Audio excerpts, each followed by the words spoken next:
ಅನೇಕ ರಾಷ್ಟ್ರೀಯ ಮತ್ತು ಅಂತಾರಾಷ್ಟ್ರೀಯ ತರಗತಿಗಳ ಬಗ್ಗೆ ತಿಳಿದುಕೊಳ್ಳೋಣ.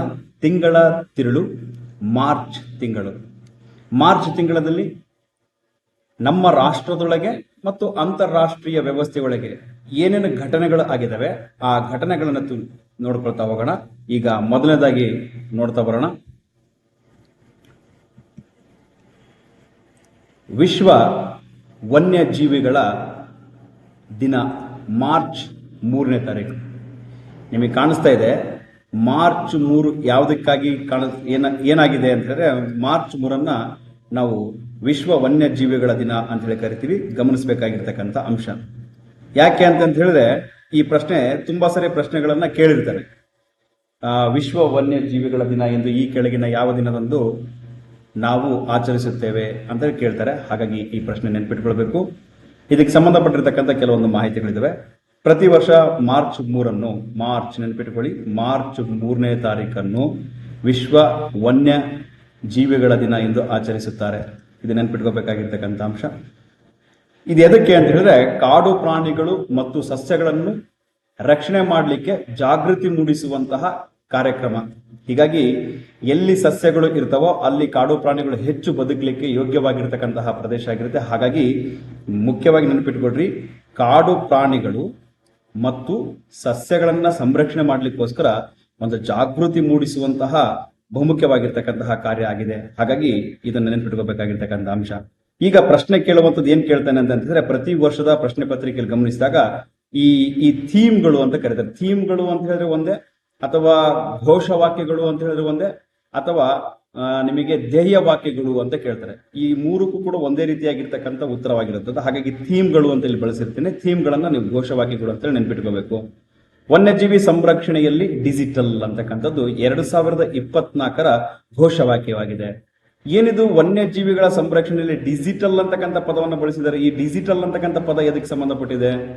ಇದನ್ನ ನೋಡಿದ್ರೆ ಒಂದು ತಾಂತ್ರಿಕವಾಗಿರ್ತಕ್ಕಂತಹ ಪದ. ಇದನ್ನ ಯಾಕೆ ವನ್ಯಜೀವಿಗಳಿಗೆ ಸಂಬಂಧಪಟ್ಟಿರ್ತಕ್ಕಂಥ ಬಳಸಿದ್ದಾರೆ ಅಂತ ಹೇಳಿದ್ರೆ, ಕಾಡು ಪ್ರಾಣಿಗಳ ಮೇಲೆ ನಿಗಾ ವಹಿಸ್ಲಿಕ್ಕೋಸ್ಕರ ಮತ್ತು ಅಳಿವಿನ ಅಂಚಿನಲ್ಲಿರ್ತಕ್ಕಂತಹ ಕೆಲವೊಂದು ಪ್ರಭೇದಗಳ ಮೇಲೆ ಮತ್ತೆ ಕಾಡು ಪ್ರಾಣಿಗಳ ಮೇಲೆ ಆಗ್ತಕ್ಕಂತಹ ಬೇಟೆಗಳಾಗಿರ್ಬೋದು ಅಥವಾ ಇನ್ನಿತರ ಯಾವುದಾದ್ರೂ ಒಂದು ದುಷ್ಕೃತ್ಯಗಳನ್ನ ತಡಿಲಿಕ್ಕೋಸ್ಕರ ಅದ್ರ ಮೇಲೆ ಈ ಡಿಜಿಟಲ್ ಉಪಕರಣಗಳನ್ನ ಬಳಸಿ ಅದನ್ನ ಪತ್ತೆ ಹಚ್ಚುವಂತ ಕಾರ್ಯವನ್ನು ಮಾಡ್ತಾರೆ. ಹಾಗಾಗಿ ವನ್ಯಜೀವಿಗಳ ಸಂರಕ್ಷಣೆಯಲ್ಲಿ ಡಿಜಿಟಲ್ ಆವಿಷ್ಕಾರ ಅಂತಕ್ಕಂಥದ್ದು 2024 ಥೀಮ್ ಆಗಿದೆ. ನೆನ್ಪಿಟ್ಕೋಬೇಕಾಗಿದೆ. ಘೋಷವಾಕ್ಯ, ಧ್ಯೇಯವಾಕ್ಯ, ಥೀಮ್ ಎಲ್ಲದಕ್ಕೂ ಸೇರಿಸಿ ಒಂದೇ ಆಗಿರುತ್ತೆ. ನಂತರ ನೋಡ್ತಾ ಹೋಗೋಣ. 2025 ವಿಶ್ವ ವನ್ಯಜೀವಿ ದಿನಗಳ ಥೀಮ್ ಏನಾಗಿತ್ತು ಅಥವಾ ಘೋಷವಾಕ್ಯ ಏನಾಗಿತ್ತು ಅಂತ ಪ್ರಶ್ನೆಯನ್ನ ಕೇಳ್ತಾನೆ. ಈಗ ತಾನೇ 2025 ನಾವು ಪಾದಾರ್ಪಣೆಯನ್ನು ಮಾಡಿದ್ದೀವಿ. ಹಾಗಾಗಿ ಇದು ಕೇಳುವಂತಹ ಸಂಭವ ಇದೆ. ನೆಕ್ಸ್ಟ್ ಬರುವಂತಹ PC ಮತ್ತು SDA ಎಕ್ಸಾಮ್ಗಳಲ್ಲಿ ಈ ಪ್ರಶ್ನೆ ಬರಬಹುದು. ಯಾಕಂದ್ರೆ ಕರೆಂಟ್ ಇವೆಂಟ್ಸ್ ನಲ್ಲಿ ಈಗ ತಾಜಾ ಆಗಿರೋದ್ರಿಂದ 2025 ಇಸ್ವಿಯಲ್ಲಿ ಇರೋದ್ರಿಂದ 2025 ಥೀಮ್ ಏನಾಗಿದೆ ಅಂತ ಕೇಳಿದ್ರೆ, ವನ್ಯಜೀವಿ ಸಂರಕ್ಷಣಾ ಹಣಕಾಸು, ಜನರು ಮತ್ತು ಭೂಮಿಯಲ್ಲಿ ಹೂಡಿಕೆ. ನೋಡ್ರಿ, ಈ ಹಣಕಾಸನ್ನ ವನ್ಯಜೀವಿ ಸಂರಕ್ಷಣೆಗೆ ಇರ್ತಕ್ಕಂಥ ಹಣಕಾಸನ್ನ ಹೂಡಿಕೆ ಮಾಡಿ ಅದರಲ್ಲಿ ಬಂದಿರತಕ್ಕಂತಹ ಲಾಭಾಂಶವನ್ನ ಈ ವನ್ಯಜೀವಿ ಸಂರಕ್ಷಣೆಗೋಸ್ಕರ ಬಳಸುವಂತಹ ಉದ್ದೇಶವನ್ನು ಹೊಂದಿರತಕ್ಕಂಥದ್ದು ನಾವು ಗಮನಿಸ್ತಾ ಇದ್ದೀವಿ. ಹಾಗಾಗಿ ಇದನ್ನ ಗಮನದಲ್ಲಿ ಇಟ್ಕೋಬೇಕಾಗಿರ್ತಕ್ಕಂಥದ್ದು. ನೆಕ್ಸ್ಟ್ ಇದನ್ನ ಪ್ರಶ್ನೆ ಕೇಳುವ ಏನಂತ ಕೇಳ್ತಾನೆ ಅಂತ ಹೇಳಿದ್ರೆ, ವನ್ಯಜೀವಿ ದಿನ, ವಿಶ್ವ ವನ್ಯಜೀವಿ ದಿನ ಅಂತ ಹೇಳಿ ಪ್ರಪ್ರಥಮ ಬಾರಿಗೆ ಯಾವ ವರ್ಷದಲ್ಲಿ ಇದನ್ನು ಪ್ರಾರಂಭಿಸಲಾಯಿತು ಅಥವಾ ಯಾವ ವರ್ಷದಲ್ಲಿ ಸಹಿ ಮಾಡಲಾಯಿತು ಅಂತ ಪ್ರಶ್ನೆ ಕೇಳಿದಾಗ 1970ರಲ್ಲಿ ಅಳಿವಿನ ಅಂಚಿನಲ್ಲಿರುವ ಪ್ರಾಣಿಗಳು ಮತ್ತು ಪ್ರಾಣಿಗಳಿಗೆ ಸಂಬಂಧಪಟ್ಟಿರ್ತಕ್ಕಂಥ ಸಸ್ಯ ವರ್ಗಗಳು ಅಂತಾರಾಷ್ಟ್ರೀಯ ವ್ಯಾಪಾರದ ಸಮನ್ವಯ ಸಮ್ಮೇಳನ ಅಥವಾ ಸಭೆಯೊಳಗೆ ಮಾರ್ಚ್ 3ನೇ ತಾರೀಕು, ಇಲ್ಲಿ ಕಾಣ್ತದಲ್ಲ, ಮಾರ್ಚ್ 3ನೇ ತಾರೀಕಿಗೆ ಮೊಟ್ಟ ಮೊದಲ ಬಾರಿಗೆ ಅಲ್ಲಿ ನೆರೆದಿರ್ತಕ್ಕಂತಹ ಅನೇಕ ರಾಷ್ಟ್ರಗಳೆಲ್ಲವೂ ಸೇರಿ ಸಹಿ ಹಾಕಲಾಯಿತು. ಇದರ ಒಂದು ಪ್ರಯತ್ನದ ಫಲವಾಗಿ ಇವತ್ತು ನಾವು ಈ ಒಂದು ವಿಶ್ವ ವನ್ಯಜೀವಿಗಳ ದಿನವನ್ನಾಗಿ ಆಚರಿಸ್ತಾ ಇದ್ದೀವಿ. ಇದು ನೆನಪಿಟ್ಕೋಬೇಕಾಗಿರ್ತಕ್ಕಂಥದ್ದು.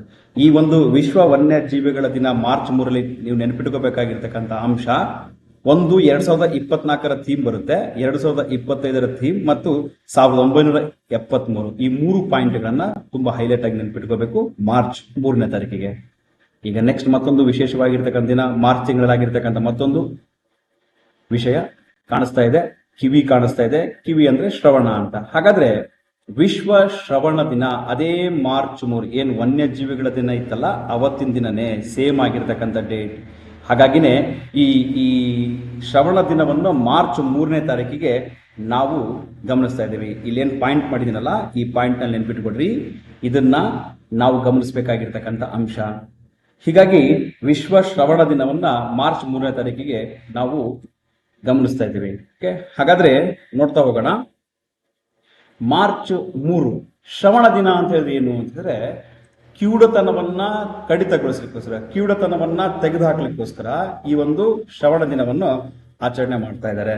ಓಕೆ, ನೋಡ್ತಾ ವಿಶ್ವ ಆರೋಗ್ಯ ಸಂಸ್ಥೆ, ಪ್ರಶ್ನೆ ನೋಡಿ ಹೇಗ್ ಬರುತ್ತೆ, ಇಲ್ಲಿ ಕೇಳ್ತಾ ಇದ್ರೆ ವಿಶ್ವ ಆರೋಗ್ಯ ಸಂಸ್ಥೆ, ಇಲ್ಲಿ ಕಾಣಿಸ್ತಾ ಇದೆ ವಿಶ್ವ ಆರೋಗ್ಯ ಸಂಸ್ಥೆ ಪ್ರತಿ ವರ್ಷ ಮಾರ್ಚ್ 3ನೇ ತಾರೀಕಿಗೆ ವಿಶ್ವ ಶ್ರವಣ ದಿನವನ್ನು ಆಚರಿಸುತ್ತಾರೆ. ಯಾವ ಸಂಸ್ಥೆ ಅಂತ ಕೇಳ್ಬೋದು. ವಿಶ್ವ ಶ್ರವಣ ದಿನವನ್ನ ಯಾವ ಸಂಸ್ಥೆ ಪ್ರತಿ ವರ್ಷ ಆಚರಿಸುತ್ತೆ ಮಾರ್ಚ್ 3ನೇ ತಾರೀಕಿಗೆ ಅಂತ ಕೇಳಿದಾಗ ವಿಶ್ವ ಆರೋಗ್ಯ ಸಂಸ್ಥೆ ಅಂತ ನೆನ್ಪಿಟ್ಕೋಬೇಕಾಗಿರ್ತಕ್ಕಂಥ ಅಂಶ. ಇದಕ್ಕೆ ನೋಡ್ತಾ ಹೋಗೋಣ. 2007ರಲ್ಲಿ 2007ರಲ್ಲಿ ಇದು ಸ್ಥಾಪನೆ ಆಯಿತು. ವಿಶ್ವ ಶ್ರವಣ ದಿನದ ಉದ್ದೇಶ ಕಿವುಡುತನದ ಬಗ್ಗೆ ಜಾಗೃತಿ ಮೂಡಿಸುವುದು. ಕಿವುಡುತನ ಅಂತಕ್ಕಂಥದ್ದು ಹಲವಾರು ಕಾರಣಗಳಿಂದ ಬರುವುದು. ಹುಟ್ಟಿನಿಂದ ಬರಬಹುದು, ಹುಟ್ಟಿದ ನಂತರ ಆಗ್ತಕ್ಕಂಥ ಯಾವುದಾದ್ರೂ ಒಂದು ಅಪಘಾತ, ಅವಘಡ ಅಥವಾ ಯಾವುದಾದ್ರೂ ಒಂದು ಡಿಸೀಸ್ಗಳಿಂದ ಆಗಬಹುದು. ಇಂತಹದ್ರ ಬಗ್ಗೆ ಜಾಗೃತಿಯನ್ನು ಮೂಡಿಸ್ಲಿಕ್ಕೋಸ್ಕರ ಈ ಒಂದು ಶ್ರವಣ ದಿನವನ್ನು ಜಾಗೃತಿ ಮೂಡಿಸ್ಲಿಕ್ಕೋಸ್ಕರ ತೆಗೆದುಕೊಂಡು ಬಂದಿರತಕ್ಕಂತಹ ಅಂಶ ಆಗಿದೆ. ನೆನ್ಪಿಟ್ಕೋಬೇಕು. 2016ರಲ್ಲಿ ಅಂತಾರಾಷ್ಟ್ರೀಯ ಕಿವಿ ದಿನವನ್ನು ವಿಶ್ವ ಶ್ರವಣ ದಿನ ಎಂದು ಮರುನಾಮಕರಣ ಮಾಡಿದ್ರು. ಇದನ್ನ ಮೊದಲಿಗೆ ಕಿವಿ ಅಂತ ಕರಿತಿದ್ರು, ಕಿವಿ ದಿನ ಅಂತ ಕರಿತಾ ಇದ್ರು. ಓಕೆ, ಕಿವಿಗೆ ಸಂಬಂಧಪಟ್ಟಿರ್ತಕ್ಕಂಥ ನಮ್ಮ ದೇಹದ ಒಂದು ಭಾಗವಾಗಿರ್ತಕ್ಕಂಥ ಕಿವಿ ಅಂತ ಕರಿತಾ ಇದ್ರು. ಈ ಕಿವಿ ಅಂತಕ್ಕಂಥ ಒಂದು ಅಂಶವನ್ನು ತೆಗೆದುಹಾಕಿ ಅದನ್ನ ವಿಶ್ವ ಶ್ರವಣ ದಿನ ಎಂದು ಮರುನಾಮಕರಣ ಮಾಡಿ 2016ರಲ್ಲಿ ಇದನ್ನು ಚೇಂಜ್ ಮಾಡಿ. ಓಕೆ, ಪ್ರಶ್ನೆ ಕೇಳ್ಬೋದು, ವಿಶ್ವ ಕಿವಿ ದಿನವನ್ನು ವಿಶ್ವ ಶ್ರವಣ ದಿನ ಎಂದು ಯಾವಾಗ ಮರುನಾಮಕರಣ ಮಾಡಲಾಯಿತು ಅಂತ ಕೇಳಿದಾಗ 2016 ನೆನಪಿಟ್ಕೋಬೇಕಾಗಿರ್ತಕ್ಕಂಥ ಅಂಶ 2016 2016 ಒಳಗೆ ಮರುನಾಮಕರಣ ಆಯಿತು. ನೋಡಿ, ಕನ್ಫ್ಯೂಸ್ ಆಗ್ತಾ ಇದೆ. ಸ್ಥಾಪನೆ ಆಗಿದ್ದು 2007ರಲ್ಲಿ ಮೇಲ್ಭಾಗದಲ್ಲಿ ಇದೆಲ್ಲ ಕಾಣ್ತಾ, ಇಲ್ಲಿ ರೆಡ್ ಮಾಡ್ತಾ ಇದೀನಲ್ಲ, ರೆಡ್ ಮಾರ್ಕ್ ಮಾಡ್ತಾ ಇದೀನಿ, ಗಮನಿಸ್ರಿ. ಈ ರೆಡ್ ಭಾಗ ಇದೆಲ್ಲ 2007ರಲ್ಲಿ ಸ್ಥಾಪನೆ. ಮರುನಾಮಕರಣ, ಹೆಸರು ಚೇಂಜ್ ಮಾಡಿದ್ವಿ. ಕಿವಿ ಅಂತಕ್ಕಂಥ ತೆಗೆದಾಕಿ ಶ್ರವಣ ಅಂತ ಮಾಡಿರ್ತಕ್ಕಂಥದ್ದು ನೆನ್ಪಿಟ್ಕೋದು. ಶ್ರವಣ ಅಂತಕ್ಕಂಥ ಚೇಂಜ್ ಮಾಡಿರ್ತಕ್ಕಂಥದ್ದು 2016. ಹಾಗಾಗಿ ಗಮನಿಸಬೇಕಾಗಿರ್ತಕ್ಕಂಥ ಅಂಶ ನೋಟ್ ಮಾಡ್ಕೊಳ್ಳಿ. ಥೀಮ್ ಏನಾಗಿತ್ತು ಹಾಗಾದ್ರೆ 2024, ಕಳೆದ ವರ್ಷ 2024ರ ಥೀಮ್ ಏನಾಗಿತ್ತು ಅಂತ ಪ್ರಶ್ನೆ ಕೇಳ್ತೇನೆ.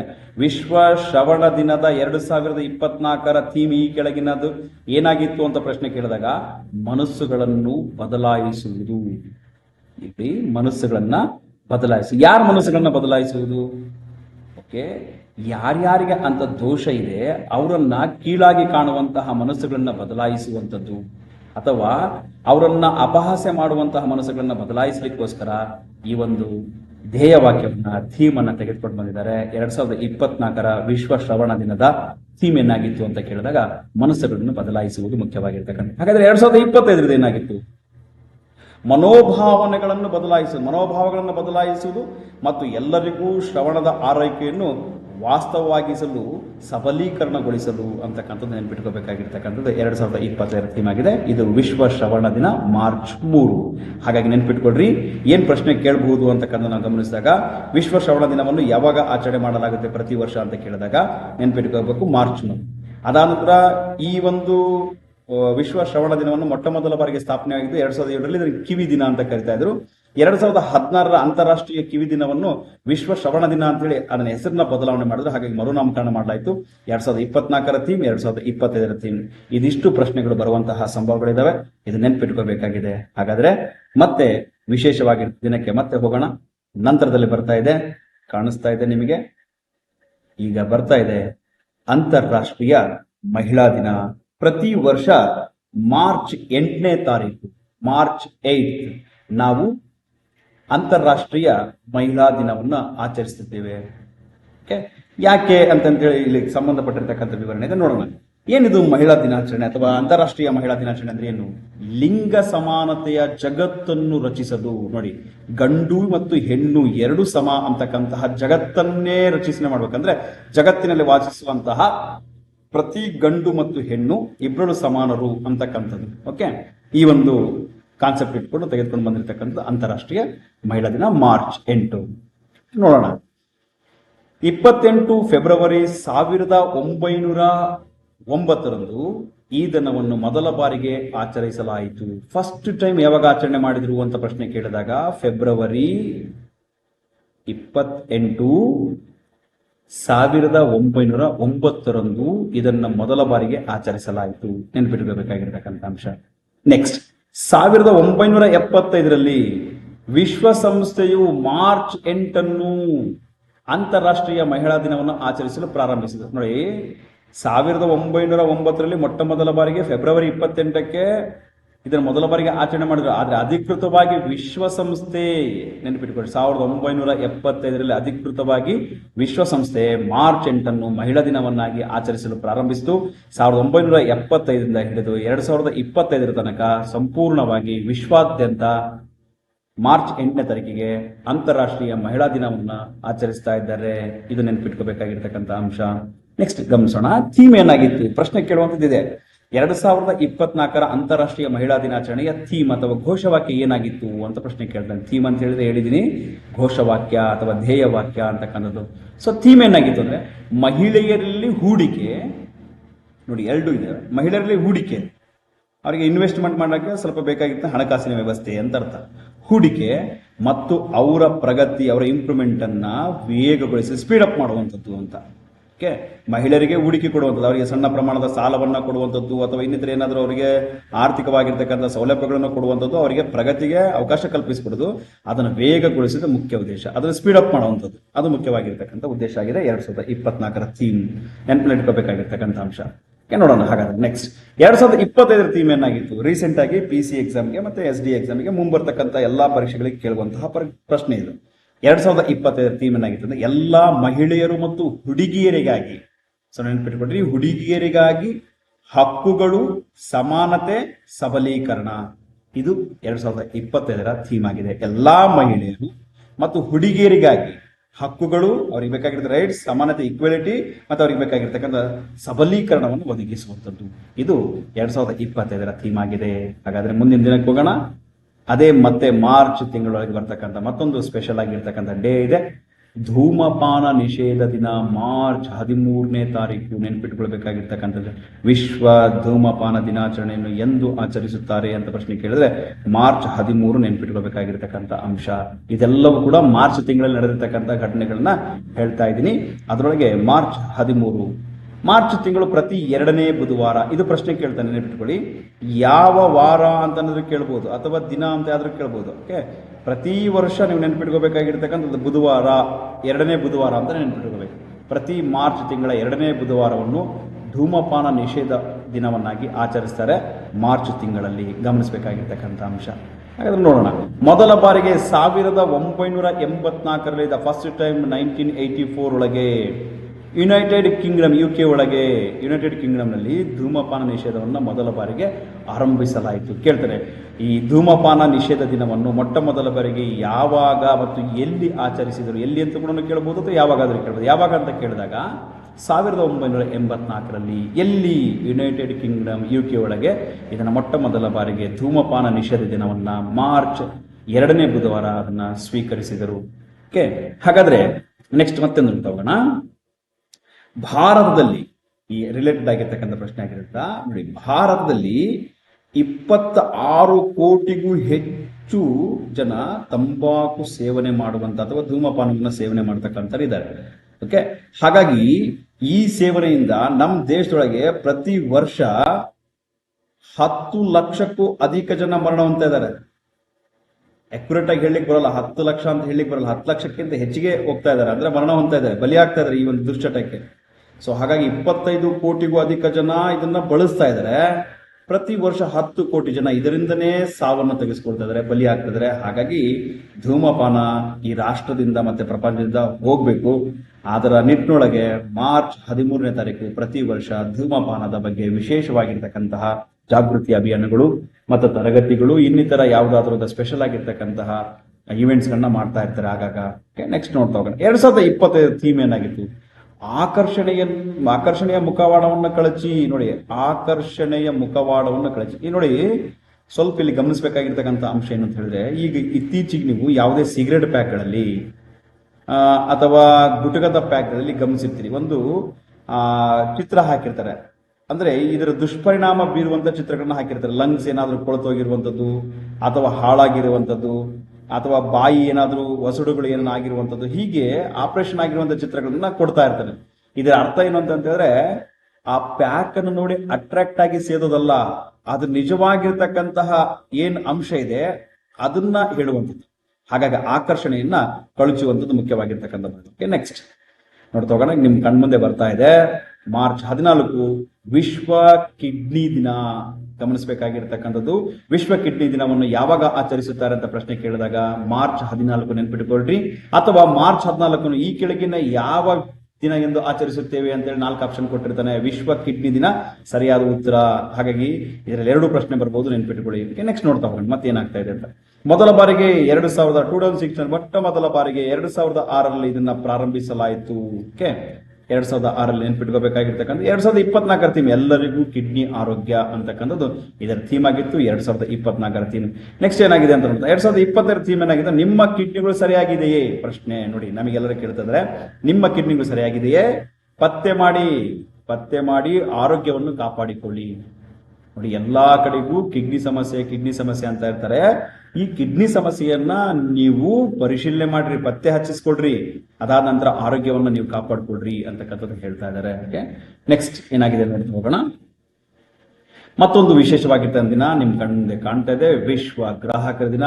ಮಾರ್ಚ್ 15 ಈ ಕೆಳಗಿನ ಯಾವ ದಿನವನ್ನು ಆಚರಿಸುತ್ತಾರೆ ಅಂತ ನೆನ್ಪಿಟ್ಕೊಳ್ರಿ. ವಿಶ್ವ ಗ್ರಾಹಕ ಹಕ್ಕುಗಳ ದಿನ. ಆದ್ರೆ ಗ್ರಾಹಕರು ಅಂತಂದ್ರೆ ನಾವು ಕೊಂಡುಕೊಳ್ತಕ್ಕಂಥ ಏನಿದೀವಿ, ನಮ್ಮ ಎಲ್ಲರಿಗೂ ಸಂಬಂಧಪಟ್ಟಿರ್ತಕ್ಕಂಥ. ಹಾಗಾಗಿ ವಿಶ್ವ ಗ್ರಾಹಕ ಹಕ್ಕುಗಳ ದಿನ. ಹಾಗಾಗಿನೇ ಮಾರ್ಚ್ 15 ವಿಶ್ವ ಗ್ರಾಹಕ ಹಕ್ಕುಗಳ ದಿನ. ಮಾರ್ಚ್ 15 ಯಾವುದಕ್ಕೆ ಸಂಬಂಧಪಟ್ಟಿದೆ ಅಂತ ಪ್ರಶ್ನೆ ಕೇಳಬಹುದು, ಅಥವಾ ವಿಶ್ವ ಗ್ರಾಹಕ ಹಕ್ಕುಗಳ ದಿನವನ್ನು ಈ ಕೆಳಗಿನ ಯಾವ ದಿನದಂದು ಆಚರಿಸುತ್ತಾರೆ ಅಂತ ಪ್ರಶ್ನೆ ಕೇಳಬಹುದು. 2 ಪ್ರಶ್ನೆಗಳು ಇರೋದ್ರಿಂದ ಇದ್ರ ಮೇಲೆ ಸ್ವಲ್ಪ ಗಮನ ಇರಲಿ. ನೋಡೋಣ, ಮಾರ್ಚ್ 15 ಯಾಕೆ ಪ್ರತಿ ವರ್ಷ ಮಾರ್ಚ್ 15 ವಿಶ್ವ ಗ್ರಾಹಕ ಹಕ್ಕುಗಳ ದಿನ ಎಂದು ಆಚರಿಸಲಾಗುತ್ತೆ. Next, world consumer rights day. ಈ ಪ್ರಶ್ನೆ ಯಾಕೆ ತಗೊಂಡ್ಬಂದಿದ್ದೀನಿ ಅಂತ ಹೇಳಿದ್ರೆ, WCRD ಈ ಕೆಳಗಿನಂತೆ ವಿಸ್ತರಿಸಲಾಗಿದೆ. ಯಾವುದು ಸರಿ ಅಂತ ABCD ಕೊಟ್ಟಿರ್ತಾರೆ. ಸೊ ಹಾಗೆ ನೆನಪಿಟ್ಬಿಟ್ರಿ, WCRD ಅಂತ ಹೇಳಿದ್ರೆ ವರ್ಲ್ಡ್ ಕನ್ಸ್ಯೂಮರ್ ರೈಟ್ಸ್ ಡೇ. ಇದು ನೆನಪಿದ್ರೆ ನೀವು ಇದನ್ನ ಟಿಕ್ ಮಾಡ್ಲಿಕ್ಕೆ ಸಾಧ್ಯ ಆಗುತ್ತೆ. ಹಾಗಾಗಿ ಇದನ್ನ ನೆನಪಿಟ್ಕೊಳ್ಬೇಕಾಗಿರ್ತಕ್ಕಂಥ ಅಂಶ.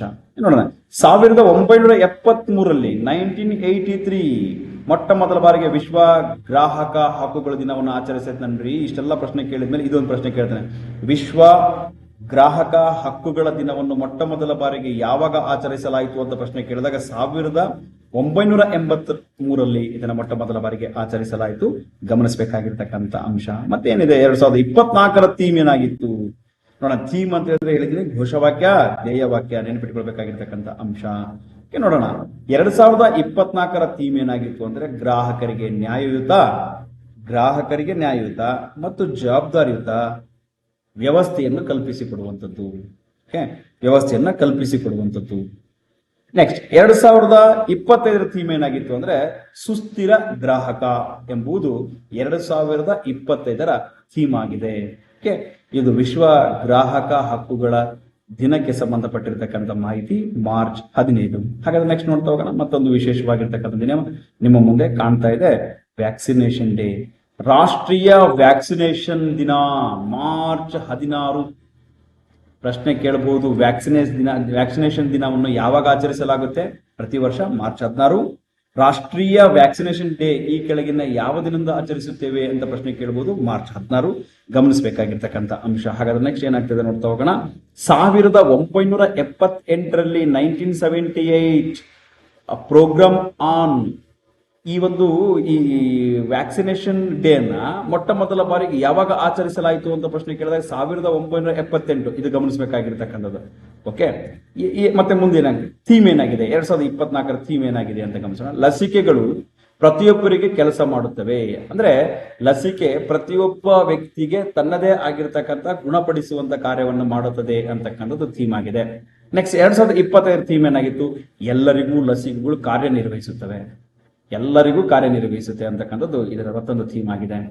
ನೆಕ್ಸ್ಟ್ ಮತ್ತೊಂದು ವಿಶೇಷವಾಗಿದ್ದ ದಿನಗಳನ್ನ ನಿಮ್ಮ ಕಣ್ಮುಂದೆ ಕಾಣ್ತಾ ಇದೆ. ವಿಶ್ವ ಕಾವ್ಯ ದಿನ ಮಾರ್ಚ್ 21. ನೋಡಿ, ಕಾವ್ಯಕ್ಕೂ ಒಂದು ದಿನವನ್ನು ನೀಡಿದ್ದಾರೆ, ವಿಶ್ವ ಕಾವ್ಯ ದಿನ. ಬಹಳ ಅದ್ಭುತವಾಗಿರ್ತಕ್ಕಂಥದ್ದು, ಯಾಕಂದ್ರೆ ಇದು ಅಭಿವ್ಯಕ್ತ ಸ್ವಾತಂತ್ರ್ಯವನ್ನ ಎತ್ತಿ ತೋರಿಸುವಂತಹ ದಿನ ಆಗಿದೆ. ನೋಡ್ತಾ ಹೋಗೋಣ ಏನಾಗಿದೆ. ಯುನೆಸ್ಕೋ, ಗಮನಿಸಿ, ಯುನೆಸ್ಕೋ 1900 ವಿಶ್ವಸಂಸ್ಥೆಯಲ್ಲಿ ಬರ್ತಕ್ಕಂಥ ಒಂದು ಅಂಗಸಂಸ್ಥೆ ಯುನೆಸ್ಕೋ. ಈ ಯುನೆಸ್ಕೋ 1999ರಲ್ಲಿ ಪ್ಯಾರಿಸ್, ನೆನ್ಪಿಟ್ಕೊಟ್ರಿ, ಪ್ಯಾರಿಸ್ ಅಂತಕ್ಕಂಥ ಪ್ರದೇಶದಲ್ಲಿ ತನ್ನ 30ನೇ ಸಮ್ಮೇಳನ ಅಥವಾ ಸಾಮಾನ್ಯ ಸಮ್ಮೇಳನ, ಓಕೆ, 13th ಕಾನ್ಫರೆನ್ಸ್ ಒಳಗೆ 30ನೇ ಸಮ್ಮೇಳನದಲ್ಲಿ ಮಾರ್ಚ್ 21ನೇ ತಾರೀಕು ವಿಶ್ವ ಕಾವ್ಯ ದಿನ ಎಂದು ಘೋಷಣೆ ಮಾಡಿತು. ಇಲ್ಲಿ 3 ಪ್ರಶ್ನೆ ಬರ್ತವೆ, ಗಮನಿಸ್ರಿ. ಏನ್ ಬರ್ಬೋದು? ವಿಶ್ವ ಕಾವ್ಯ ದಿನವನ್ನು ಎಂದು ಆಚರಿಸುತ್ತಾರೆ? ಗಮನಿಸಬೇಕು, ಇಲ್ಲಿ ಪ್ರಶ್ನೆ ಬರುತ್ತೆ, ಮಾರ್ಚ್ 21. ಎರಡನೇ ಪ್ರಶ್ನೆ, ವಿಶ್ವ ಕಾವ್ಯ ದಿನವನ್ನು ಯಾವ ಸಂಸ್ಥೆ ಮೊಟ್ಟ ಮೊದಲ ಬಾರಿಗೆ ಪ್ರಚುರಪಡಿಸ್ತು ಅಥವಾ ಪರಿಚಯ ಪಡಿಸ್ತು ಅಂದರೆ ಯುನೆಸ್ಕೋ, ವಿಶ್ವಸಂಸ್ಥೆ ಯುನೆಸ್ಕೋ. ಯಾವಾಗೆ ಅಂತ ಪ್ರಶ್ನೆ ಕೇಳ್ತಾನೆ, 1999. ಎಲ್ಲಿ ಅಂತ ಪ್ರಶ್ನೆ ಕೇಳ್ತಾನೆ, ಪ್ಯಾರಿಸ್ ನಲ್ಲಿ. ಹಾಗಾಗಿ 4 ಪ್ರಶ್ನೆಗಳು ಬರ್ತವೆ. ಈ ಪ್ರಶ್ನೆ ನೋಡಿ, ವಿಶ್ವ ಕಾವ್ಯ ದಿನವನ್ನು ಯುನೆಸ್ಕೋ ತನ್ನ ಎಷ್ಟನೇ ಸಾಮಾನ್ಯ ಸಭೆಯೊಳಗೆ ಈ ನಿರ್ಣಯವನ್ನ ಅಥವಾ ಈ ದಿನವನ್ನು ಆಚರಿಸಲು ಸ್ಥಾಪನೆ ಮಾಡಲಿಕ್ಕೆ ಅವಕಾಶ ಕಲ್ಪಿಸಿಕೊಟ್ಟಿತು ಅಂತ ಪ್ರಶ್ನೆ ಕೇಳಿದಾಗ 30ನೇ ಸಾಮಾನ್ಯ ಸಮ್ಮೇಳನದಲ್ಲಿ.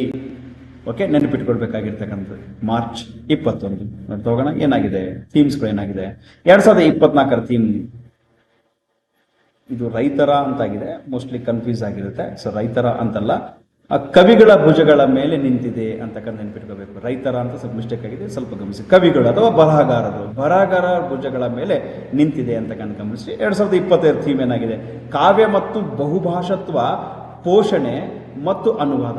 ಇಲ್ಲಿ ನೋಡಿ, ಗಮನಿಸಬೇಕಾಗಿರ್ತಕ್ಕಂಥ 2025ರ ಥೀಮ್ ಏನಾಗಿದೆ, ಕಾವ್ಯ ಬಹುಭಾಷತ್ವ. ನಮ್ಮ ಕಾವ್ಯ ಜಗತ್ತಿನ ಎಲ್ಲಾ ಭಾಷೆಗಳಿಗೆ, ನಮಗೆ ಯಾವ್ಯಾವ ಭಾಷೆಗಳು ಬೇಕು ಆ ಭಾಷೆಗಳಿಗೆ ತರ್ಜುಮೆ ಮಾಡ್ಬೋದು, ಅದನ್ನ ಪೋಷಣೆ ಮಾಡುವಂಥದ್ದು. ಮತ್ತೆ ಅನುವಾದ, ರೈಟ್ಸ್ಗಳನ್ನ ಅದಕ್ಕೆ ಎಲ್ಲೆಲ್ಲಿ ಬೇಕಾಗಿದೆ ಅಲ್ಲಿ ನಮಗೆ ಟ್ರಾನ್ಸ್ಲೇಟ್ ಮಾಡಿ ಅಥವಾ ಅನುವಾದವನ್ನು ಮಾಡಿ ಓದ್ಲಿಕ್ಕೆ ಅವಕಾಶವನ್ನು ಕಲ್ಪಿಸಿಕೊಡುವಂಥದ್ದು.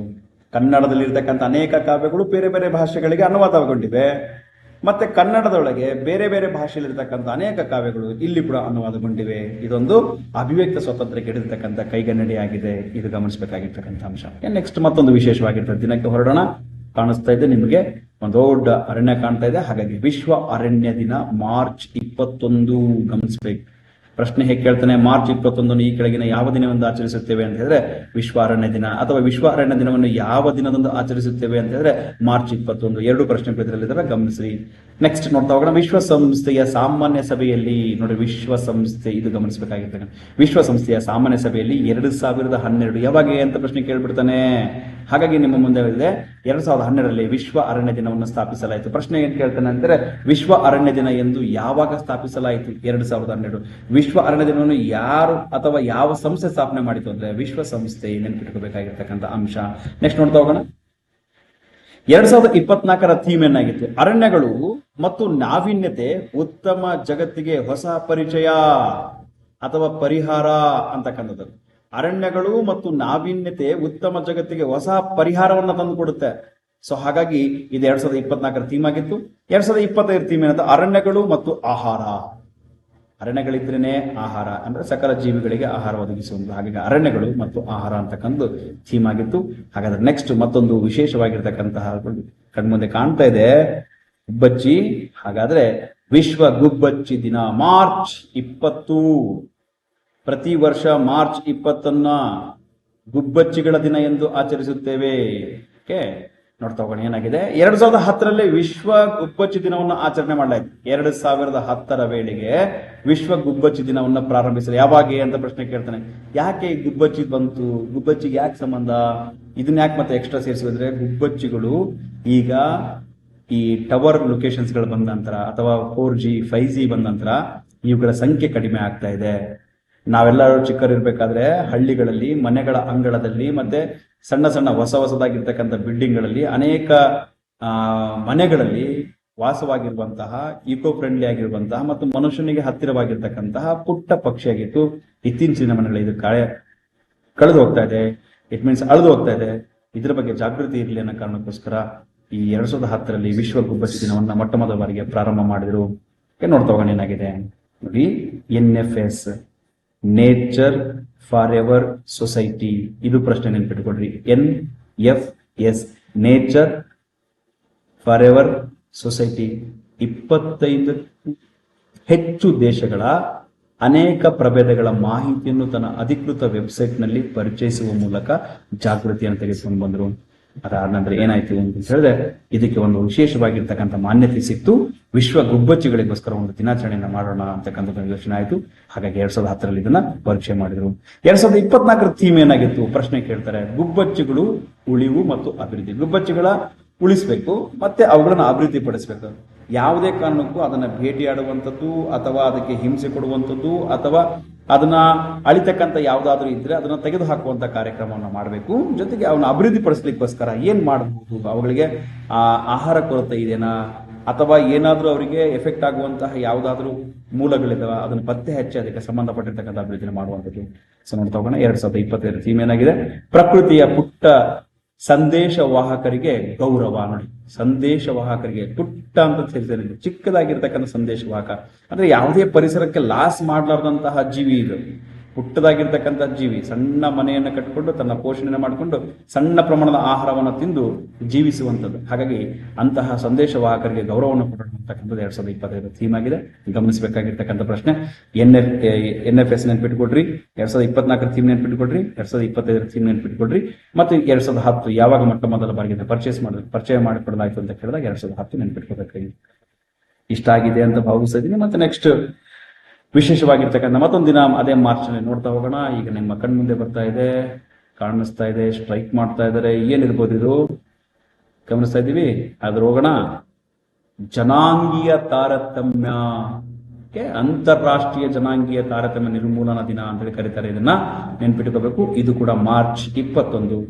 ಹಾಗಾದ್ರೆ ನೋಡೋಣ. 1979ರಲ್ಲಿ ಈ ಜನಾಂಗೀಯ ತಾರತಮ್ಯ ನಿರ್ಮೂಲನಾ ದಿನವನ್ನ ಮೊಟ್ಟ ಮೊದಲ ಬಾರಿಗೆ ಯುನೈಟೆಡ್ ನೇಷನ್ಸ್ಗಳು ಜನರಲ್ ಅಸೆಂಬ್ಲಿ ಒಳಗೆ ವರ್ಣಭೇದ ನೀತಿ ಮತ್ತು ಜನಾಂಗೀಯ ಕಾರ್ಯಕ್ರಮವನ್ನು ಎದುರಿಸಲು ಒಂದು ಕಾರ್ಯಕ್ರಮವನ್ನು ಅಳವಡಿಸಿಕೊಳ್ಳಲಾಯಿತು. ಅಂದಿನಿಂದ ಪ್ರತಿ ವರ್ಷ ಮಾರ್ಚ್ 21ರಂದು ವರ್ಣಭೇದ ನೀತಿಯ ವಿರುದ್ಧ ಹೋರಾಟ ಮಾಡಿರ್ತಕ್ಕಂಥ ದಿನದ ಸವಿನೆನಪಿಗಾಗಿ ನಾವು ಜನಾಂಗೀಯ ತಾರತಮ್ಯ ನಿರ್ಮೂಲನಾ ದಿನ ಅಂತ ಹೇಳಿ ಮಾರ್ಚ್ 21ಕ್ಕೆ ಆಚರಿಸ್ತಾ ಇದ್ದೇವೆ. ಗಮನಿಸಬೇಕಾಗಿರ್ತಕ್ಕಂಥದ್ದು ಎಲ್ಲಿ ನಡೆದಿರ್ತಕ್ಕಂಥದ್ದು ಅಂದ್ರೆ ಯುನೈಟೆಡ್ ನೇಷನ್ ನಡೆದಿರ್ತಕ್ಕಂತಹ ಒಂದು ಪ್ರತಿಭಟನೆ. 1979ರಲ್ಲಿ ನಡೆದಿರ್ತಕ್ಕಂಥ ಈ ಒಂದು ಅಸೆಂಬ್ಲಿ ಒಳಗೆ ನಡೆದಿರ್ತಕ್ಕಂಥ ಜನಾಂಗೀಯ ತಾರತಮ್ಯದ ಕಾರ್ಯಕ್ರಮವನ್ನು ಎದುರಿಸಲಿಕ್ಕೋಸ್ಕರ ಅಳವಡಿಕೊಂಡಿರ್ತಕ್ಕಂಥ ಒಂದು ವಿಶೇಷವಾಗಿರ್ತಕ್ಕಂಥ ಪ್ರೋಗ್ರಾಮ್. ನೆಕ್ಸ್ಟ್ ನೋಡ್ತಾ ಹೋಗೋಣ ಏನಾಗಿದೆ. 2024ರ ಥೀಮ್ ಏನಾಗಿತ್ತು ಅಂತ ಪ್ರಶ್ನೆ ಕೇಳ್ತೇನೆ. ಜನಾಂಗೀಯ ತಾರತಮ್ಯ ನಿರ್ಮೂಲನದ 2024ರ ಥೀಮ್ ಅಥವಾ ದೇಶ ಅಥವಾ ಘೋಷವಾಕ್ಯ ಏನಾಗಿತ್ತು ಅಂತ ಪ್ರಶ್ನೆ ಕೇಳಿದಾಗ ಮನ್ನಣೆ, ನ್ಯಾಯ ಮತ್ತು ಅಭಿವೃದ್ಧಿ. ಮನ್ನಣೆ, ನ್ಯಾಯ ಮತ್ತು ಅಭಿವೃದ್ಧಿ ದಶಕ ಅಂತಕ್ಕಂಥದ್ದು 2024ರ ಥೀಮ್ ಆಗಿತ್ತು. ಒಟ್ಟಿನಲ್ಲಿ ಏನಂದ್ರೆ ಜನಾಂಗೀಯ ತಾರತಮ್ಯವನ್ನು ಮಾಡಬಾರ್ದು. ವರ್ಣಗಳ ಮೇಲೆ ಯಾವುದೇ ವ್ಯಕ್ತಿಯನ್ನ ಜನಾಂಗೀಯ ತಾರತಮ್ಯವನ್ನು ಮಾಡಿ ಇವರು ಉಚ್ಚ, ಇವರು ನೀಚ ಅಥವಾ ಇವರು ಕನಿಷ್ಠ, ಇವರು ಶ್ರೇಷ್ಠ ಅಂತಕ್ಕಂಥ ಮನೋಭಾವನೆಯನ್ನು ಮಾಡಬಾರ್ದು.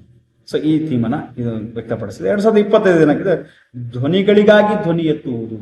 ನೋಡಿ, ಯಾರಿಗೆ ಧ್ವನಿ ಇಲ್ವೋ ಅಂಥವ್ರಿಗೆ ಧ್ವನಿ ಆಗುವಂಥದ್ದು ಅಂತಕ್ಕಂಥ ಇದು ಕಾನ್ಸೆಪ್ಟ್ ಆಗಿದೆ. ಹಾಗಾಗಿ ನೆನ್ಪಿಟ್ಕೋಬೇಕು. ಈ ಇಸ್ವಿಗಳನ್ನ ನೆನ್ಪಿಟ್ಕೊಡ್ರಿ. 2024 ಥೀಮ್ ನೆನ್ಪಿಟ್ಕೊಡ್ರಿ, 2025 ಥೀಮ್ ನೆನ್ಪಿಟ್ಕೊಡ್ರಿ, 1979ರ ಥೀಮನ್ನು ನೆನ್ಪಿಟ್ಕೊಡ್ರಿ. ಜನಾಂಗೀಯ ತಾರತಮ್ಯ ನಿರ್ಮೂಲನಾ ದಿನ ಮಾರ್ಚ್ 21 ಗಮನಿಸಬೇಕಾಗಿರ್ತಕ್ಕಂಥ ಅಂಶ. ನೆಕ್ಸ್ಟ್ ಮತ್ತೊಂದು ವಿಶೇಷವಾಗಿರ್ತಕ್ಕಂಥ ದಿನಕ್ಕೆ ಪಾದಾರ್ಪಣೆಯನ್ನ ಮಾಡೋಣ.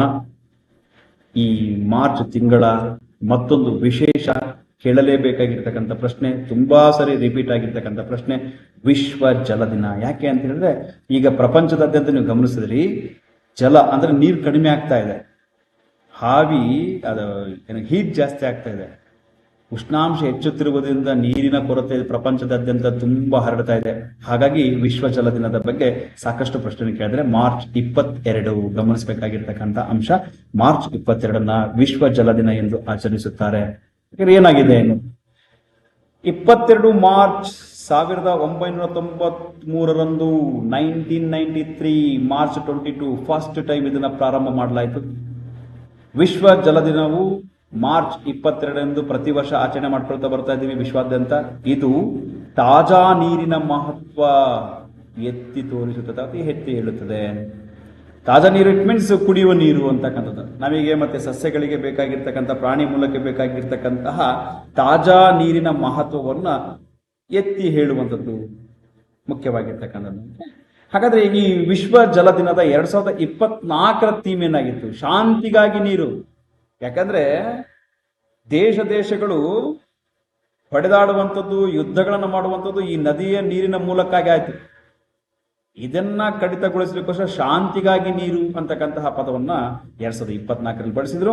ಹಾಗಾದ್ರೆ 2025ರಲ್ಲಿ ಹಿಮ ನದಿಗಳ ಸಂರಕ್ಷಣೆ ನೋಡಿ, ಹಿಮ ನದಿಗಳ ಸಂರಕ್ಷಣೆ ಅಂತಕ್ಕಂಥದ್ದು 2025ರ ಥೀಮ್ ಆಗಿದೆ. ಏನಿದು ಹಿಮ ನದಿ? ಹಿಮ ನದಿಗಳನ್ನ ನಾವು ಸಂರಕ್ಷಣೆ ಮಾಡಿದ್ರೆ ನದಿಗಳ ಮೂಲ ಕರೆಕ್ಟ್ ಆಗಿರುತ್ತೆ. ಉಷ್ಣಾಂಶ ನಾವು ಬ್ಯಾಲೆನ್ಸ್ ಮಾಡಿದ್ರೆ ಹಿಮ ನದಿಗಳೆಲ್ಲವೂ ಕರಗಿ ನೀರಿನ ಪ್ರಮಾಣ ಹೆಚ್ಚಾಗಿ ಸಮುದ್ರ ಸೇರುತ್ತೆ. ಮತ್ತೆ ಪ್ರಾಕೃತಿಕವಾಗಿರ್ತಕ್ಕಂಥ ಇಂಬ್ಯಾಲೆನ್ಸ್ ಆಗುತ್ತೆ. ಮತ್ತೆ ಅಲ್ಲಿರ್ತಕ್ಕಂಥ ಸಾಕಷ್ಟು ಜಲಚರಗಳು ನಶಿಸಿ ಹೋಗ್ತವೆ. ಮತ್ತೆ ಎಲ್ಲೆಲ್ಲಿ ನೀರು ಬೇಕಾಗಿದೆಯೋ ಅಲ್ಲಿ ಹರಿಯೋದಿಲ್ಲ. ಹಾಗಾಗಿ ಹಿಮಗಳನ್ನ ರಕ್ಷಣೆ ಮಾಡುವಂಥದ್ದು ಮುಖ್ಯವಾಗಿ ಹಿಮ ನದಿ ಬಹಳ ಮುಖ್ಯ. ಹಾಗಾಗಿ ಹಿಮ ನದಿಗಳನ್ನ ಸಂರಕ್ಷಣೆ ಮಾಡಿದ್ರೆ ನಮಗೆ ನೀರಿನ ಮೂಲ ಇನ್ನು ಹೆಚ್ಚು ವರ್ಷಗಳ ಕಾಲ ಇರುತ್ತೆ. ಈ ಹಿಮ ನದಿಗಳನ್ನ ಕರಗಿಸ್ತಾ ಹೋದ್ರೆ ನೀರಿನ ಮೂಲ ನಮಗೆ ಅತಿ ಕಡಿಮೆ ವೇಗವಾಗಿ ಖಾಲಿ ಆಗುತ್ತೆ ಅಂತಕ್ಕಂಥದ್ದು ಜಾಗೃತಿ ಮೂಡಿಸಲಿಕ್ಕೋಸ್ಕರ 2025ರಲ್ಲಿ ಹಿಮ ನದಿಗಳ ಸಂರಕ್ಷಣೆ ಅಂತಕ್ಕಂತಹ ಒಂದು ಥೀಮ್ ಅನ್ನ ಅಥವಾ ಧ್ಯೇಯವಾಕ್ಯವನ್ನು ತೆಗೆದುಕೊಂಡು ಬಂದಿದ್ದಾರೆ. ಹಾಗೆ ನೆಕ್ಸ್ಟ್ ನೋಡ್ತಾ ಹೋಗೋಣ. ನಿಮ್ ಮುಂದೆ ಕಾಣ್ತಾ ಇದೆ 3 ಜನ ನಮ್ಮ ರಾಷ್ಟ್ರದ ಹೆಮ್ಮೆಯ ಸ್ವತಂತ್ರ ಹೋರಾಟಗಾರರು, ಯುವ ಹೋರಾಟಗಾರರು ಕಾಣ್ತಾ ಇದ್ದಾರೆ. ಭಗತ್ ಸಿಂಗ್, ರಾಜ್ಗುರು ಮತ್ತು ಸುಖದೇವ್ 3 ಜನ ಕಾಣ್ತಾ ಇದ್ದಾರೆ. ಇವು ಮೂವರಿಗೆ ಸಂಬಂಧಪಟ್ಟಿರ್ತಕ್ಕಂಥ ವಿಶೇಷ ಮಾರ್ಚ್ 23 ಶಾಹೀದ್ ದಿವಸ್. ಇವರು ಮೂವರನ್ನ 1931 ಮಾರ್ಚ್ 23 ಭಾರತ ಕ್ರಾಂತಿಕಾರಿಗಳು, ಹೋರಾಟಗಾರರಾಗಿರ್ತಕ್ಕಂಥ ಭಗತ್ ಸಿಂಗ್, ರಾಜ್ಗುರು, ಸುಖದೇವ್ ಇವರನ್ನು ಗಲ್ಲಿಗೇರಿಸುವಂತಹ ದಿನ, ಗಲ್ಲಿಗೇರಿಸಿರ್ತಕ್ಕಂಥ ದಿನ. ಇದು ಒಂದು ವಿಶೇಷವಾಗಿರ್ತಕ್ಕಂಥ ಘಟನೆ. ಹೇಳ್ಬೇಕು ನಿಮಗೆ, ಇವರಿಗೆ ಒಂದು ದಿನ ಮುಂಚಿತವಾಗಿ ಗಲ್ಲು ಕೊಟ್ಟಿರ್ತಾರೆ. ಯಾಕೆ ಅಂತ ಹೇಳಿದ್ರೆ, ಆ ಕೋರ್ಟ್ ಏನ್ ಮಾರ್ಷಲ್ ಆಯ್ತಲ್ಲ, ಆ ಜೈಲಿನ ಅಕ್ಕಪಕ್ಕದಲ್ಲಿ ಸಾಕಷ್ಟು ರಾಷ್ಟ್ರಭಕ್ತರು ಮತ್ತು ಈ ಭಗತ್ ಸಿಂಗ್ನ ಅನುಯಾಯಿಗಳು, ಭಗತ್ ಸಿಂಗ್ನ ಕುಟುಂಬಸ್ಥರು ಮತ್ತೆ ರಾಜ್ಗುರು ಸುಖದೇವನ ಅನುಯಾಯಿಗಳು, ಅವ್ರ ಸ್ನೇಹಿತರೆಲ್ಲರೂ ಬಂದ್ಬಿಟ್ಟು ಜಮಾವಣೆ ಆಗಿರ್ತಾರೆ. ಇದನ್ನ ಗಮನಿಸಿರ್ತಕ್ಕಂತಹ ಬ್ರಿಟಿಷರು ಭಗತ್ ಸಿಂಗ್ ಮತ್ತೆ ಭಗತ್ ಸಿಂಗ್ನ ಅನುಯಾಯಿಗಳು ಮತ್ತು ಅವರ ಫಾಲೋವರ್ಸ್ ಗಳನ್ನ ನೋಡಿ ಇಲ್ಲಿ ಏನೋ ಸಮಸ್ಯೆ ಆಗುತ್ತೆ ಅನ್ನೋ ಕಾರಣಕ್ಕೋಸ್ಕರ ಒಂದು ದಿನ ಮುಂಚಿತವಾಗಿ, ಪ್ರಪಂಚದಲ್ಲೇ ಒಂದು ವಿಶೇಷವಾಗಿರ್ತಕ್ಕಂತಹ ಪ್ರಕರಣ ಇದೆ, ಪ್ರಪಂಚದಲ್ಲೇ ಒಂದು ದಿನ ಮುಂಚಿತವಾಗಿಯೇ ಇವರಿಗೆ ನೇಣುಗಂಬಕ್ಕೆ ಹಾಕಿರುವಂಥದ್ದು. ಯಾರಿಗೂ ಅನುಮಾನ ಬರದ ರೀತಿಯಲ್ಲಿ ಇವರಿಗೆ ನೇಣನ್ನ ಹಾಕಿದ್ರು. ಹಾಗಾಗಿ ಪ್ರತಿ ವರ್ಷ ಮಾರ್ಚ್ 23 ನಾವು ಶಾಹೀದ್ ದಿವಸ್ ಅಂತೇಳಿ ಆಚರಣೆ ಮಾಡ್ತೀವಿ, ನೆನಪಿಟ್ಕೋಬೇಕು. ಒಂದ್ಸಲ ಪ್ರಶ್ನೆಯನ್ನು ಕೇಳಿದ್ದಾರೆ, ಶಾಹೀದ್ ದಿವಸ್ ಅನ್ನು ಯಾವಾಗ ಆಚರಿಸ್ತಾರೆ ಅಂತ. ಪ್ರತಿ ವರ್ಷ ಮಾರ್ಚ್ 23. ಯಾಕೆ ಅಂತಂದ್ರೆ 3 ಜನ ಕ್ರಾಂತಿಕಾರಿಗಳು, ಭಗತ್ ಸಿಂಗ್, ರಾಜ್ಗುರು, ಸುಖದೇವ್, ಇವರು 3 ಜನಕ್ಕೆ ಗಲ್ಲಿಗೆ ಕೊಟ್ಟಿರ್ತಕ್ಕಂತಹ ದಿನ. ಹಾಗಾಗಿ ಇದಕ್ಕೇನು ಥೀಮ್ಗಳಿರಲ್ಲ, ಘೋಷವಾಕ್ಯಗಳು ಇರೋದಿಲ್ಲ, ನೆನಪಿಟ್ಕೋಬೇಕಾಗಿರ್ತಕ್ಕಂಥ. ನೆಕ್ಸ್ಟ್ ನೋಡ್ತಾ ಹೋಗೋಣ ಏನಾಗಿದೆ. ವಿಶ್ವ ಕ್ಷಯ ರೋಗ ದಿನ ಮಾರ್ಚ್ 24. ಪ್ರತಿ ವರ್ಷ ಮಾರ್ಚ್ 24 ನಾವು ವಿಶ್ವ ಕ್ಷಯ ರೋಗ ದಿನ ಎಂದು ಆಚರಿಸುತ್ತೇವೆ. ಗಮನಿಸಬೇಕಾಗಿರ್ತಕ್ಕಂಥ ಅಂಶ, ಕ್ಷಯ ರೋಗ ಯಾವಾಗ ಆಚರಣೆ ಮಾಡ್ತಾರೆ ಅಂತಂದ್ರೆ ಕೇಳಬಹುದು, ಅಥವಾ ಮಾರ್ಚ್ 24 ಈ ಕೆಳಗಿನ ಯಾವ ದಿನವನ್ನು ಆಚರಿಸುತ್ತಾರೆ ಅಂತ ಪ್ರಶ್ನೆ ಕೇಳಬಹುದು. ಕ್ಷಯ ರೋಗ ನೆನಪಿಟ್ಕೋಬೇಕಾಗಿರ್ತಕ್ಕಂಥದ್ದು. ವಿಶ್ವಸಂಸ್ಥೆ ಮೊದಲ ವಿಶ್ವ ಕ್ಷಯ ರೋಗ ದಿನವನ್ನು ಮಾರ್ಚ್ 24, 1982 1982 ಮಾರ್ಚ್ 24 ಮೊಟ್ಟ ಮೊದಲ ಬಾರಿಗೆ ಆಚರಿಸಿತು. ವಿಶ್ವ ಆರೋಗ್ಯ ಸಂಸ್ಥೆ. ಯಾವ ಸಂಸ್ಥೆ? ವಿಶ್ವ ಆರೋಗ್ಯ ಸಂಸ್ಥೆ ನೆನ್ಪಿಟ್ಕೋಬೇಕು. ಈ ಸಂಸ್ಥೆ ಹೆಸರು ಕೇಳಬಹುದು, ಮತ್ತೆ ಯಾವಾಗ ಅಂತ ಕೇಳಬಹುದು. ಮಾರ್ಚ್ 24, 1982. ನೋಡ್ತಾ ಹೋಗೋಣ ನೆಕ್ಸ್ಟ್ ಏನಾಗಿದೆ. ಕ್ಷಯ ರೋಗವು ಬಹುಮುಖ್ಯವಾಗಿ ಶ್ವಾಸಕೋಶದ ಮೇಲೆ ಪರಿಣಾಮ ಬೀರುತ್ತದೆ. ಬಹಳ ಕಡೆಗೆ ಪರಿಣಾಮ ಬೀರುತ್ತೆ. ಇದು ಶ್ವಾಸಕೋಶಕ್ಕಷ್ಟೇ ಅಲ್ಲ, ದೇಹದ ಬಹಳ ಭಾಗಗಳಲ್ಲಿ ಪರಿಣಾಮ ಬೀರುತ್ತೆ. ಅದೇ ಹೆಚ್ಚು ಶ್ವಾಸಕೋಶದ ಮೇಲೆ ಪರಿಣಾಮವನ್ನು ಉಂಟು ಮಾಡುತ್ತೆ. ಆರೋಗ್ಯಕರವಾಗಿರ್ತಕ್ಕಂಥ ವ್ಯಕ್ತಿ, ಕ್ಷಯರೋಗ ಇರ್ತಕ್ಕಂಥ ವ್ಯಕ್ತಿ ಕೆಮ್ಮಿದಾಗ, ಮಾತನಾಡಿದಾಗ, ಗಾಯನ ಮಾಡಿದಾಗ ಅಥವಾ ಜೋರಾಗಿ ಮಾತನಾಡಿದಾಗ ಅವನಿಂದ ಬರುವಂತಹ ಕಣಗಳೇನಿದೆ ಗಾಳಿಯಲ್ಲಿ ಬೆರೆತು ಶ್ವಾಸಕೋಶಕ್ಕೆ ಸೇರ್ತವೆ. ಹಾಗಾಗಿ ಹೆಚ್ಚು ಶ್ವಾಸಕೋಶದ ಮೇಲೆ ಅದು ಪರಿಣಾಮವನ್ನು ಉಂಟು ಮಾಡ್ತದೆ. ಹಾಗಾಗಿ ಶ್ವಾಸಕೋಶಕ್ಕೆ ಸಂಬಂಧಪಟ್ಟಂತೆ ನೋಡೋಣ. ಈ ರೋಗದಿಂದ 2022ರಲ್ಲಿ 1.3 ಮಿಲಿಯನ್ ಜನ ಮರಣ ಹೊಂದಿದೆ. ಈ ಹೊತ್ತಿಗೆ 2022ರ ಹೊತ್ತಿಗೆ 1.3 ಮಿಲಿಯನ್ಗಳಷ್ಟು ಜನ ಈ ಕ್ಷಯ ರೋಗದಿಂದ ಮರಣವನ್ನು ಹೊಂದಿದ್ರು. ಇತ್ತೀಚಿನ ದಿನಮಾನಗಳಲ್ಲಿ ಕ್ಷಯರೋಗಕ್ಕೆ ಸಾಕಷ್ಟು ವ್ಯಾಕ್ಸಿನೇಷನ್ಸ್ಗಳನ್ನ ಕಂಡುಹಿಡಿದಿದ್ದಾರೆ. ಇತ್ತೀಚಿನ ದಿನಮಾನಗಳಲ್ಲಿ ಪ್ರಪಂಚದಾದ್ಯಂತ ಕ್ಷಯರೋಗ ಕಡಿಮೆ ಆಗ್ತಾ ಇದೆ. ಅದೊಂದು ಸಂತೋಷಕರವಾಗಿರ್ತಕ್ಕಂಥ ವಿಷಯ. ಆದರೂ ಇದು ನೆಗ್ಲೆಕ್ಟ್ ಮಾಡುವಂಥದ್ದಲ್ಲ. ಓಕೆ, ಇದಕ್ಕೆ ಸಂಬಂಧಪಟ್ಟಿರ್ತಕ್ಕಂಥ ಅಡ್ವರ್ಟೈಸ್ಮೆಂಟ್ಗಳ ಎಲ್ಲ ತಾಲೂಕು ಆಫೀಸ್ಗಳು, ಇದು ಏನೋ ಸಾರ್ವಜನಿಕ ಆಸ್ಪತ್ರೆಗಳಲ್ಲಿ ನೀವು ನೋಡಿರ್ತೀವಿ ಕ್ಷಯರೋಗವನ್ನು ತಡೆಗಟ್ಟೋದು ಹೇಗೆ ಮತ್ತು ಕ್ಷಯರೋಗದ ಗುಣಲಕ್ಷಣಗಳು ಹೇಗೆ ಅಂತ ಪಟ್ಟಿಗಳನ್ನು ಹಾಕಿರ್ತಾರೆ. ಎಲ್ಲ ಗೌರ್ಮೆಂಟ್ ಏನು ಹಾಸ್ಪಿಟಲ್ಸ್ ಇದಾವೆ ಅಲ್ಲಿ ನೀವು ಗಮನಿಸಿರ್ತೀರಿ. ಓಕೆ, ನೋಡೋಣ 2024 ಥೀಮ್ ಏನಾಗಿದೆ. ಕ್ಷಯರೋಗದ 2024. ಹೌದು, ನಾವು ಟಿಬಿಯನ್ನು ಕೊನೆಗಳಿಸಬಹುದು. ನೋಡಿ, ಹೌದು ಅಂತ ಪ್ರಶ್ನೆ ಕೊಟ್ಟಿದ್ದಾನೆ. ನಮಗೆ ಹೇಳಿದ ಹೌದು, ನಾವು ಅಂದ್ರೆ ಎಲ್ಲರೂ ಸೇರಿ ಟಿಬಿ ಅಂದ್ರೆ ಕ್ಷಯರೋಗವನ್ನ ಕೊನೆಗೊಳಿಸ್ತೇವೆ ಅಂತಕ್ಕಂಥ. ನೆಕ್ಸ್ಟ್ 2025 ಥೀಮ್ ಏನಾಗಿದೆ. 2025 ಥೀಮ್ ಏನಾಯ್ತು. ಹೌದು, ನಾವು ಕ್ಷಯರೋಗವನ್ನು ಕೊನೆಗೊಳಿಸಬಹುದು, ಬದ್ಧರಾಗಿ ಹೂಡಿಕೆ ಮಾಡಿ ಮತ್ತೆ ಅದನ್ನು ತಲುಪಿಸಿ ಅಂತಕ್ಕಂಥದ್ದು ಇದರ ಧ್ಯೇಯವಾಕ್ಯ ಆಗಿತ್ತು 2025. ಓಕೆ, ಇದಿಷ್ಟು ನಮಗೆ ಒಂದು ತಿಂಗಳಿಗೆ ಸಂಬಂಧಪಟ್ಟಿರ್ತಕ್ಕಂತಹ ಬಹುಮುಖ್ಯವಾಗಿರ್ತಕ್ಕಂತಹ ಮಾಹಿತಿ ಇದಾಗಿದೆ. ಮಾರ್ಚ್ ತಿಂಗಳ ಸಂಪೂರ್ಣವಾಗಿರ್ತಕ್ಕಂತಹ ವಿವರಣೆಯನ್ನ ಈ ವಿಡಿಯೋ ಮೂಲಕ ನೀಡಿದ್ದೇವೆ. ಈ ವಿಡಿಯೋ ನಿಮಗೆ ಇಷ್ಟ ಆದರೆ ಮಾತ್ರ ಲೈಕ್ ಮಾಡಿ ಮತ್ತು ನಿಮ್ಮ ಸ್ನೇಹಿತರಿಗೆ ಶೇರ್ ಮಾಡಿ, ಸಬ್ಸ್ಕ್ರೈಬ್ ಮಾಡಿ. ಅಕಸ್ಮಾತ್ ಆಗಿ ಯಾವುದಾದ್ರೂ ಒಂದು ಇಂಪಾರ್ಟೆಂಟ್ ಆಗಿರ್ತಕ್ಕಂಥ ತರಗತಿಗಳು ಮಾಡಬೇಕಾಗಿತ್ತು ಅಂತಂದರೆ ದಯಮಾಡಿ ಕಾಮೆಂಟ್ ಮಾಡಿ. ಮುಂದಿನ ಸರಿ ಅದನ್ನು ನಾವು ಬದಲಾಯಿಸ್ಕೊಳ್ತೇವೆ. ಇಲ್ಲಿ ತನಕ ನಮ್ಮ ಯೂಟ್ಯೂಬ್ ಚಾನಲ್ನಲ್ಲಿರತಕ್ಕಂತಹ ಅಕಾಡೆಮಿಕ್ ಗುರುವಿನ ತರಗತಿಯನ್ನು ಕೇಳಿದ್ದಕ್ಕಾಗಿ ಧನ್ಯವಾದಗಳು. ಎಲ್ರಿಗೂ ಶುಭವಾಗಲಿ.